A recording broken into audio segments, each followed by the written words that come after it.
Hello बच्चा लोग, कैसे हो? आई होप सब ठीक होंगे। आज की वीडियो में हम अध्याय 9 कक्षा 10 का करेंगे, जिसमें कि त्रिकोणमिति का सबसे ज़्यादा प्रयोग किया गया है। देखिए बच्चों, इस अध्याय में मैं आपको बता दूं आपको क्या करना है। आपको डायग्राम जरूर बनाना है। डायग्राम नहीं बनाओगे तो आपको नंबर आधे मिलेंगे, चाहे आपने पूरा मैथ सही करा हो। इसमें डायग्राम बहुत जरूरी है। और दूसरी बात, भाषा, आपको भाषा भी लिखनी पड़ेगी। भाषा कैसे लिखेंगे मैं आपको बता देता हूँ। सबसे पहले ये जान लीजिए कि प्रश्न क्या कह रहा है, उस हिसाब से आप चित्र बनाते रहेंगे। देखिए, आंधी आने से एक पेड़ टूट जाता है, तो सबसे पहले तो एक पेड़ है जो कि आंधी आने से टूट गया है। तो माना कि ए बी एक पेड़ है, आपको यहाँ लिखना पड़ेगा माना कि ए बी एक पेड़ है जो कि आंधी आने से टूट जाता है। वो टूटा हुआ भाग इस तरह मुड़ जाता है कि पेड़ का शिखर जमीन को छूने लगता है। यानी हमने माना कि यहाँ से टूटा है, तो ये टूटा है और इसका शिखर यहाँ छूने लगा है। ठीक है, तो इस बिंदु को मैंने मान लिया सी। तो इसकी लंबाई और इसकी लंबाई बराबर होगी, क्योंकि यहाँ से टूटा है तो इतना ही तो मुड़ा है। तो वह लिख देंगे हम कि आंधी आने से पेड़ जो है बिंदु डी से टूट जाता है, तो ए भी बराबर होगा डी सी के। ठीक है, इतना आपको समझ में आ गया। पेड़ शिखर को छूने लगता है और इसके साथ जो है वो 30 अंश का कोण बना रहा है। ठीक, पेड़ के पाद बिंदु, यानी पेड़ के पाद बिंदु, यह पेड़ का तना, मतलब पेड़ जहाँ से शुरू हुआ उसको पाद बिंदु कहेंगे। पेड़ के पाद बिंदु से शिखर जमीन को छूता है 8 मीटर है, यानी कि इन दोनों के बीच की दूरी हमको दे दी है 8 मीटर। तो पेड़ की ऊंचाई ज्ञात कीजिए, मतलब कि यह पूरी ऊंचाई हमको ज्ञात करना है। तो यह सब भाषा में आप लिखोगे और आप इसको x मान सकते हो और इसको y मान सकते हो। ठीक है बच्चों, तो इसकी पूरी लंबाई कितनी हो जाएगी? x plus y। आपका मन, आप मानो चाहे मत मानो, आप x y की जगह सीधे डी सी और डी बी रख देंगे। पहले मैं आपको बता दूं कि क्या करना है। देखिए, हमको एक चीज़ ज्ञात है, हमको पेड़ की ऊंचाई ज्ञात करने के लिए क्या करना पड़ेगा? इसको और इसको ज्ञात करना पड़ेगा। तो हम इसके पूरे पेड़ की ऊंचाई ज्ञात कर लेंगे।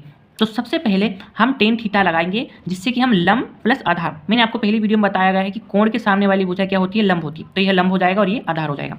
तो इसमें मैं टेन थीटा वाला फॉर्मूला लगाऊंगा। टेन थीटा बराबर होता है लंब बटे आधार। देखिए बच्चों, यह फॉर्मूले आपको याद होना। और इस अध्याय में सबसे ज़्यादा पूछे जाने वाला प्रश्न जो है टेन थीटा से पूछा जाएगा। या तो वो आपसे टेन थीटा का मान पूछ लेगा, या फिर ये पूछ लेगा टेन थीटा बराबर क्या होता है। तो ये एक नंबर में टेन थीटा का जरूर पूछा जाता है।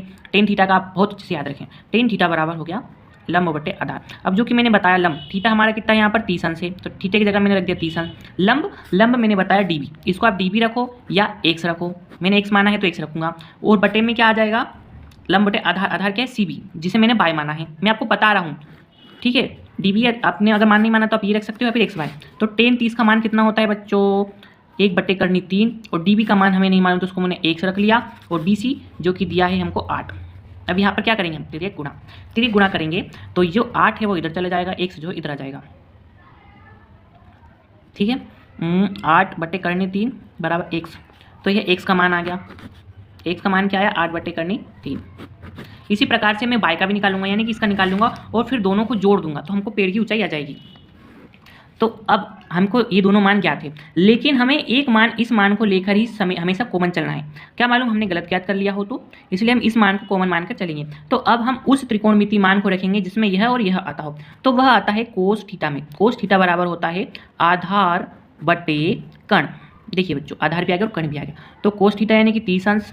आधार क्या है? आधार हमको दिया है 8, या फिर मैंने इसको क्या माना है? कुछ भी नहीं माना है, तो इसको मैं सी बी रख दूंगा। और कर्ण जो होगा वो होगा सी डी। ठीक है, कोस 30 का मान होता है √3/2, और सी बी जो है वो हमको 8 दिया और सी डी मैंने y माना है। फिर से यहाँ तिर्यक गुणा कर देंगे, तो करनी 3y बराबर 8 × 2। तो करनी 3 को उधर भेज दूंगा मैं, तो 8 दूनी 16 बटे करनी 3। तो यह आ गया y का मान। अब x का मान और y का मान हम जोड़ देंगे, x प्लस y को जोड़ देंगे। देखिए, x प्लस y को जोड़ देंगे तो हमको पेड़ की ऊंचाई आ जाएगी। तो x प्लस y बराबर पेड़ की ऊंचाई। तो x का मान आया हमारा 8/3 और y का आया 16/3 बराबर पेड़ की ऊंचाई।